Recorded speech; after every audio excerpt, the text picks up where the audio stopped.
Next to install, BIKEMAN clutch kit. My little helper. Say hey. Hey. Alright, start off by I'd go ahead and take your wheel off. Hold on, buddy. I'll unbolt your shock. I'm gonna pull it up here in a second. You'll take off the intake tube for the belt. And then undo like whatever it is, 14 of those bolts, and then unmount the tube here, unmount it here. And that's the easy stuff. It's done. All right, got the shock tied up, cover off, about 2 minutes worth of work. Take out the bolt in here. It's a T60 bolt. Comes out pretty easy if you got a 1/2 inch Milwaukee. If you don't have an impact, you're gonna need to stick something through the clutch, and then use a wrench or pry bar, obviously. Get that thing out of there. Next, you'll want to take these 10mm out and hold the pressure on this if you can, just a little bit. It's a pretty soft spring on this side, so it's not nothing crazy. Just kind of undo them so you don't load one bolt, obviously. Oh. All right, got that out right there. Hey, buddy, say hey. Look, say hey. Hey. Make sure you take this piece out with the washer and this before you try to use the clutch removal tool, because it will not reach in most cases with this thing on. So make sure you take this out also. Just twist it and take it out. All right, here's the clutch puller. Lube it up. I'll put some WD-40, put oil, whatever you want to put on it, and hope your impact takes it off, because apparently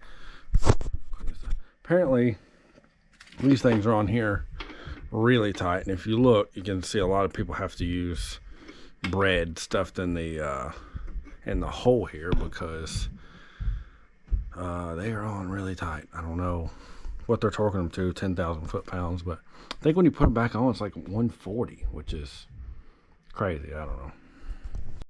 All right, so somehow mine came off pretty easy, maybe because it's brand new basically, but I mean, I think it took about 3 seconds, and it would just, as soon as it hit, it just started pulling it off. So I've seen a bunch of them that are not quite that easy, or maybe when they put this updated style clutch on here, it was not torqued as much, which could be scary also. I'm not sure.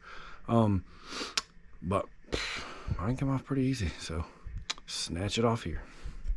All right, next you'll want to take out the stock weights. Allen head on that side, nut on that side. Nut size is a 3/8. The Allen head size is a 1/8. So just take that out, take those out on each side. All right, got the old spring out, which is this one. Stock spring. Definitely tell this is not stiff. I was supposed to get the clutch tool. I guess they're on back order, so whatever, I made my own. This will work just like that. This one you can do by hand. The only problem is, as you're pushing this downward to do it, obviously this black piece is going to want to come up.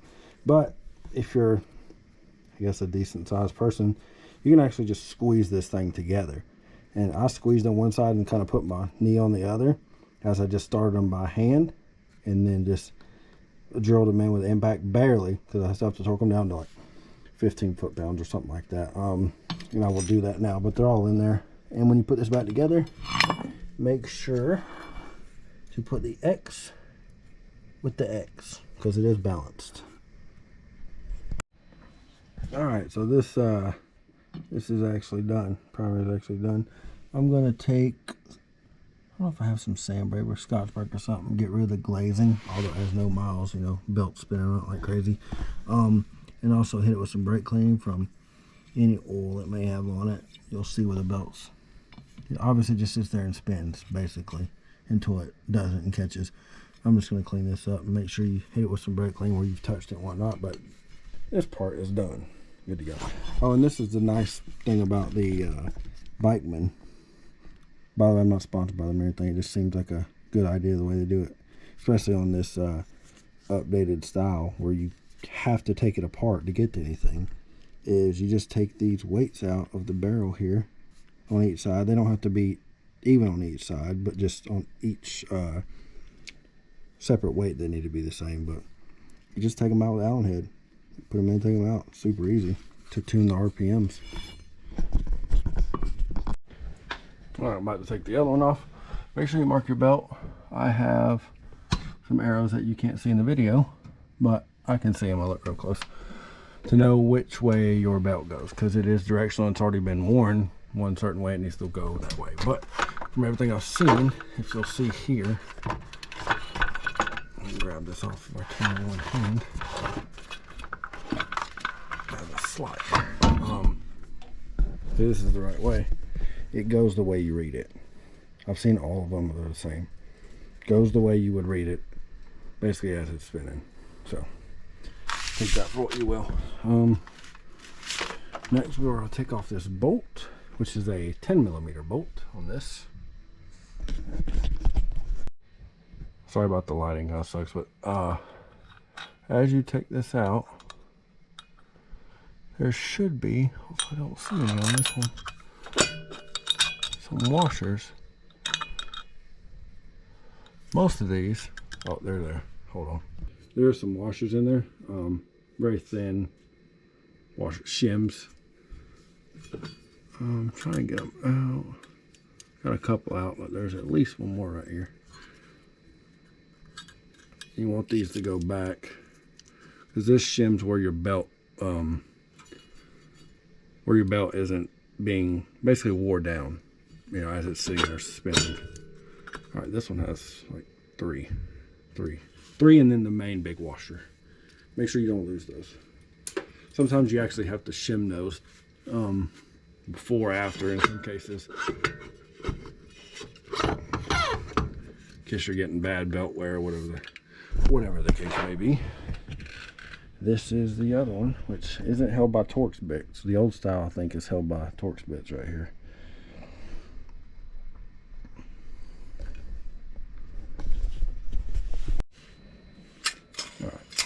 As you can see, my custom compression tool is just a long piece of rod that I should have cut down beforehand, but I'm already halfway. If we could thread this motherfucker now. So I have a big enough washer to cover this almost perfect area right here. And then a washer, 2 washers on the other side. You just have to snug this down just so it holds the tension as you take the bolts out. You're not really trying to compress it. You're just trying to hold it. So let me get this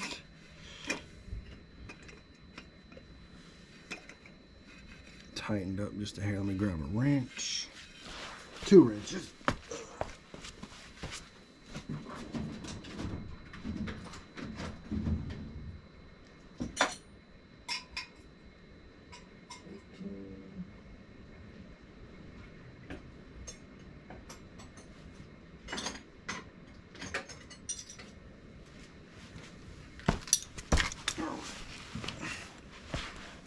One day I'll get a video person when my son grows up.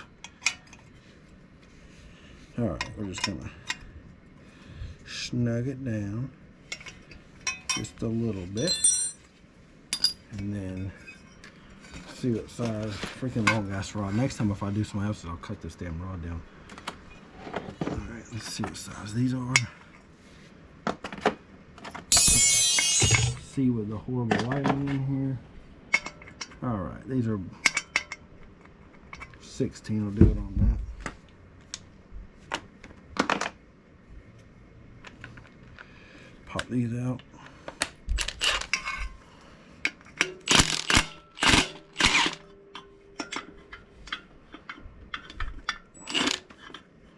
Force my big ass washer on this side out of the way. Just barely move that, slide that out of the way. Not a big deal.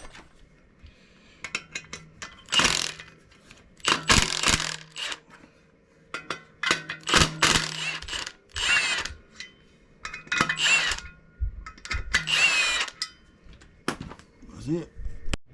Alright, she's apart. Be a little easier if you don't have a rod that's fucking 2.5 feet long. Ah, see what I did there? Alright, so this is the old one. Stock spring. Although it looks exactly the same as the primary. Maybe they are the same. Different inner diameter, but same length it looks like. Huh, weird. Alright, so this is the old one.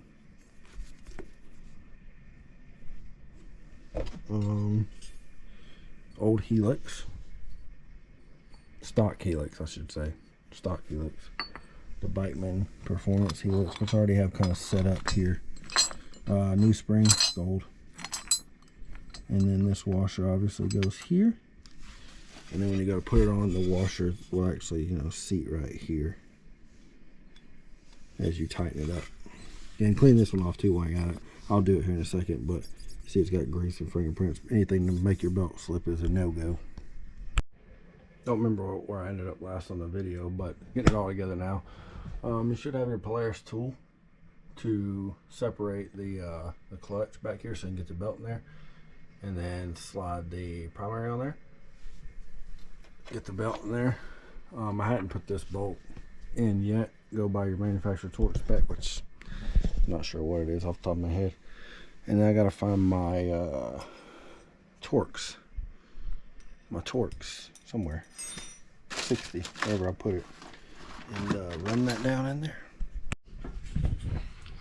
Alright, so after the last video of doing the clutch install, it made my clutch out of alignment a little bit, so hard to get in gear. I didn't drive it. I just put it on the trailer. That was it. And then decided I couldn't find any shims. So I ordered the Polaris one. So when you buy these things, they come factory with shims, like 3 or 4 or something like that, I guess, depending. So I went and bought, I think 8 of these, 8 shims, just in case I need them. I don't think it's that bad off. So when you have a clutch that's outside of the line, the primary always spins. Obviously, it's the engine. The secondary there shouldn't be spinning in park and neutral at all. And if it is, it just means it's out of line. I'll try to put a picture up. I'll take a still shot of my phone and put it on the screen to show you what out of a line means. So basically there is I don't think I can get it on video that well. There's a roller on the primary that should just roll around, or on the primary that should just roll around. And it's not. It's hitting the side. Either when you're out of line, it'll hit like this side or the other side and barely grab the belt, and it'll make the secondary spin. Well, mine was barely out of line to the point where I could stop it with my hand, but it was still hard as hell to get in gear and whatnot. So I bought shims, the stock ones that come on it. They're like $2 each or something like that. Just little thin shims. Part number 7557060. Buy you a couple just to have them because they're cheap. And I hear that this happens a lot with clutches. When you do clutch kits, you're putting the bolts in and out, adding stiffer springs, stuff like that. So I'm gonna probably do 2 just to see where it's at, and then I'll take another. The easiest way is put your phone in between the secondary and the primary, and you can take a picture and then see if the belt is right in the middle where it should be and not hitting either side of the primary, or if it's hitting one side, you need to remove shims or add shims. In my case, I need to add some because it was too far towards the wheel, so I need to add some shims. So I'm probably going to start with 2 and see where that puts me. It's more or less a trial and error type of thing. You're gonna put your shims in there, tighten your bolt, whatever bolt size that you have. I think different years had different bolts. I think this one has a 10, and you just turn it on with park, and it shouldn't spin at all. It should just basically be rolling on that middle roller on the primary until you were to put it in actual high or low, and then basically you'd go from there. This is a reason a lot of people have hard shifting, like getting it in and out of park or through gears, is because your secondary is trying to spin. It basically would be like in a car or motorcycle having your clutch halfway out while trying to put it in gear. It doesn't work that great. It's notchy. It'll probably go in. It's just not going to go smoothly for sure. So I'm going to do that and see what's going to happen.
so you can see from that video, it barely moves. Like if I were to put a finger, maybe I could spin it, but it should do that anyway because it's on a roller bearing on the primary. But I added 2 shims for that because it was too close to the tire, so it basically needed to be pushed away. Added 2, and it's about perfect. I didn't take a before picture because I thought I had one from when I took one the other day, and I don't. But I'll put a picture up of it being correct. And in the middle and not the belt hitting either side. But it's good to go. I may recheck the alignment after a couple miles since installing this, and I'll probably eventually go through and retorque all the bolts. At the burst, retorque all the bolts and whatnot just to double check. We know how Polaris is with their clutch. Ugh.